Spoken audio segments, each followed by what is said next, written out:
did the government enact the mandates to make you into a big pharma cash cow? I believe that, taken as a whole, the public health measures that Canada put in place were very, very important in protecting the health and safety of Canadians. I only have so much time, so I'm going to cut you off there. And you'd agree with me that given that there was no regulation in place from March 2020 through January 15th, 2022, during the throes of the pandemic, there was no reason to pass one on January 15th, 2022, was there? There was no health risk. On this Saturday night, tighter rules for truckers. COVID restrictions for unvaccinated truckers kick into gear today. I have no plan on quarantine and unless I'm forced to. How it could affect our already impaired supply chain. No, I'm afraid I don't agree. In January, we had an Omicron wave. Oh yeah, the less severe but equally spooky Omicron variant. One of the positive, encouraging things is that it appears that Omicron, from data both in South Africa, the UK, and accumulating data here in the United States, indicates that it very well might not be as severe. And many people, from studies that are going on right now, who get Omicron have either no symptoms or minimally symptomatic. We were still fighting COVID, and there was a real value in encouraging as many Canadians as possible to get vaccinated. But There was a real value in encouraging all Canadians to get vaccinated, huh? well, the purpose was to encourage Canadians to get vaccinated, to compel them to get vaccinated. Is that fair? Premier Jason Kenney is taking a new approach to get the unvaccinated to get their shots. He's paying them to do so. So I'm going to be blunt. If you are unvaccinated, it is urgent that you protect yourself, our hospitals, and our entire community by getting the benefit of this miracle of modern medicine as soon as possible. For the love of God, please get vaccinated now. And if you do, we will now pay you $100.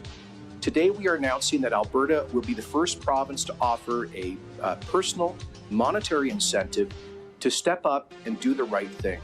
Can he really encourage the Albertan population to get vaccinated for $100? That's right. All right, so that was the purpose of the regulation. That was the true purpose. It wasn't to keep people safe, it was to get them vaccinated. I believed then, and I believe now, that creating strong incentives for Canadians to be vaccinated protected the health of vaccinated Canadians and protected the health of our country overall. It was for people's health and safety, was it? But when everybody decided to not get vaccinated, you let the healthcare system fall apart. Okay, so from March 2020 to January 15th, 2022, did you fail to protect Canadians by not having that regulation? Let me start with one aspect of that timeline, which is obviously when COVID first hit us, vaccines didn't exist. And then even when vaccines arrived, it took time for them to be distributed. So of course, vaccine mandates couldn't be put in place before vaccines existed or were made available. Yeah, Miller, you silly goose. So, and of course the government, you ended up creating a vaccine compensation fund in December of 2020. Remember that? Yes, I do. Right. And part of Canada's vaccine rollout will be a national compensation program for anyone who has an adverse reaction to a COVID-19 vaccine.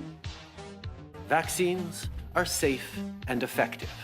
Serious side effects are incredibly rare. In the very unlikely event of an adverse reaction, though, we want to make sure that Canadians have fair access to support. That's the case. So from 1867, when Canada was founded, up until December of 2020, Canada had no federal vaccine compensation fund. Can you agree with that? Again, I'm not an expert in the history of vaccine compensation funds in Canada. But you can agree the first compensation fund in Canada for vaccines came about only because of the COVID vaccines, correct? Again, I'm really not an expert in vaccine compensation funds. If the direction of the question is to suggest that the COVID vaccines are more dangerous in some way than previous vaccines we've used in Canada. I'll say one, I'm not a health expert. So if you're not a doctor, what are you then? A sales rep? So please, if you haven't received your shots yet, please do so as soon as you can. The evidence is absolutely clear that vaccines are safe. They prevent the spread of COVID-19. They significantly reduce the severity of cases.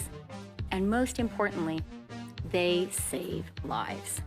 But I believe very much in really the advice, the effectiveness, the thoroughness of Health Canada. Okay. They're very good at judging the safety of vaccines. Was the Pfizer COVID vaccine tested on stopping the transmission of the virus before it entered the market? If not, please say it clearly. If yes, are you willing to share the data with this committee? And I really want a straight answer, yes or no, and I'm looking forward to it. Thank you very much. Regarding the question around, did we know about stopping immunisation before it's entered the market? No. We had to really move at the speed of science to really understand what is taking place in the market. And I will say, I have been vaccinated 4 times. My children have been I understand, vaccinated. ma'am, I don't need to know that. But it does speak to my confidence in the vaccines. If I've had my children vaccinated, it speaks to my belief that they're safe. Please stop talking out the clock and let me ask my questions, okay? You have to understand, most of these people are not ready to be unplugged. And many of them are so inert, so hopelessly dependent on the system that they will fight to protect it. Were you listening to me, Neo? Or were you looking at the woman in the red dress? I was. Look again. If that's the case, then, did Health Canada advise you to enact this regulation? The mandate? Yeah. Again, I'm not the health minister, and I'm not going to speak to specific moments that we had advice. Okay. But what I will say is we were very careful and thoughtful throughout COVID in the public health measures that we put in place. We know you did your best, Miss Freeland, but it's time to step down, my friend. Oh yeah, don't forget to follow us on YouTube, Twitter, and Instagram, ladies and gentlemen. Come on.